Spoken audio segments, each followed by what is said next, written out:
ವಿಚಾರವಾಗಿ ಅಭಿವೃದ್ಧಿ ವಿಚಾರವಾಗಿ ಬಹಿರಂಗ ಚರ್ಚೆಗೆ ನೀವು ಆಹ್ವಾನ ಮಾಡಿದ್ರಿ. ಅವ್ರ ಜೊತೆ ಮಾತಾಡಕ್ಕಾಗತ್ತಾ? ಆ ಯೋಗ್ಯತೆಯನ್ನು ಉಳಿಸ್ಕೊಂಡಿದ್ದೀರಾ ಅಂತ ಕುಮಾರಸ್ವಾಮಿ ಅವರು ಆಗ್ರಹ ಮಾಡಿದ್ದಾರೆ ಸರ್. ಈ ರಾಜಕೀಯದಲ್ಲಿ ಪ್ರಜಾಪ್ರಭುತ್ವದ ವ್ಯವಸ್ಥೆ ಇದು. ಚರ್ಚೆ, ವಾದ, ವಿವಾದ ಇವೆಲ್ಲ ಕೂಡ ರಾಜಕಾರಣದಲ್ಲಿ ಇರಬೇಕು. ನೀನೇನಾದ್ರು ಮಾಡಿದ್ದೀನಿ, ಸಾಕ್ಷಿ ಗುಡ್ಡೆ ಇಟ್ಟಿದ್ದೀನಿ ಅಂದರೆ, ಜನಕ್ಕೆ ಏನಾದ್ರು ಒಳ್ಳೇದು ಮಾಡಿದ್ದೀನಿ ಅಂದರೆ, ನಿನ್ನ ಕೈಯಲ್ಲಿ ಏನಾದ್ರು ರಾಜ್ಯಕ್ಕೆ ಒಳ್ಳೇದು ಮಾಡಿದ್ದೀನಿ ಅಂದರೆ ಬಂದು ಹೇಳಪ್ಪ. Command tell you what is your commitment. ಜನ ನಿನ್ಗೆ ಓಟ್ ಕೊಟ್ಟಿದ್ದಾರೆ ತಾನೆ, ದೊಡ್ಡ ದೊಡ್ಡ ಸ್ಥಾನ ಎಲ್ಲ ಬಂದಿದೆ ತಾನೆ. Come let us face. Public ಮುಂದೆ ಉತ್ತರ ಕೊಡು. ನೀನು ಬರೀ ಇಟ್ ಆ್ಯಂಡ್ ರನ್ ಮಾಡೋದಲ್ಲ. ಇವೆಲ್ಲ ಯಾವಾಗಲೂ ಕೂಡ ಎಲ್ಲರಿಗೂ ಎದುರಿಸ್ಕೊಂಡು ಇಟ್ ಆ್ಯಂಡ್ ರನ್ ಮಾಡಿಕೊಂಡು ಬ್ಲ್ಯಾಕ್ ಮೇಲ್ ಮಾಡ್ಕೊಂಡು ಹೋದಂಗಲ್ಲ.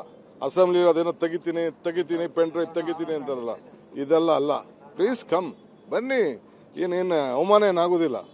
ಬರಲಿಲ್ವಾ ಸಾತ್ತೂರ್ಗೆ ನಾನು ಈ ಚೀಫ್ ಮಿನಿಸ್ಟರ್ ಆಗಿದ್ದಾಗ, ನೆನಪಿದ್ಯಾ? So will face. Come on public ಏನು ಮಾಡಿದ್ಯಾ ನೀನು ಹೇಳು, ನಾವು ಹೇಳಿದ್ವಿ. ನಂದೇನು ಉಳುಕಿದೆ ತೆಗಿ, ನಿಂದೇನಿದೆ ತೆಗಿಯೋಣ, ನಾನೇನು ಮಾಡಿದ್ದೀನಿ ತೆಗಿಯೋಣ, ನೀನೇನು ಮಾಡಿದ್ಯಾ ಮಾತಾಡೋಣ. ತೆಗಿಲಿ, ಬಿಚ್ಚಲಿ ರೀ. ಯಾರು ಬೇಡ ಅಂತಾರೆ? ಬಿಚ್ಚಲಿ. ಎಷ್ಟೋ ಜನ ಏನೇನೋ ಬಿಚ್ಚಿದ್ರು, ಯಾರು ಬೇಡ ಅಂತ ಹೇಳ್ತಾರೆ. ಬಿಚ್ಚಲಿ, ಈಗೂ ಬಿಚ್ಚಲಿ. ಇಡೀ ಕೇಂದ್ರ ಸರ್ಕಾರನೇ ಇದೆಯಲ್ಲ ಎಲ್ಲ ಜೊತೆಲಿ, ಬಿಚ್ಚಲಿ. ಇದಕ್ಕೆಲ್ಲ ಡಿ ಕೆ ಶಿವಕುಮಾರ್ ಎದುರೋ ಮಗ ಅಲ್ಲ, ಅದನ್ನ ತಿಳ್ಕೊಳ್ಳಿ. 2.5 ವರ್ಷದ ನಂತರ ಅವ್ರ ಸರ್ಕಾರ ಬರುತ್ತೆ. ನೋಡಪ್ಪ, ಇವೆಲ್ಲ ಎಷ್ಟು ಸತಿ ಆಯ್ತು ಈ ಡೈಲಾಗ್ಗಳು. ಈಗ ಎಷ್ಟು ಕಿಳಿತು ಇವ್ರ ಲೀಡರ್ಶಿಪ್ ಅಲ್ಲಿ? 18 ಕಿಳಿತು. ನೆಕ್ಸ್ಟ್ ಇವ್ರ ಲೀಡರ್ಶಿಪ್ ಅಲ್ಲಿ 8 9 ಇಳಿತದೆ.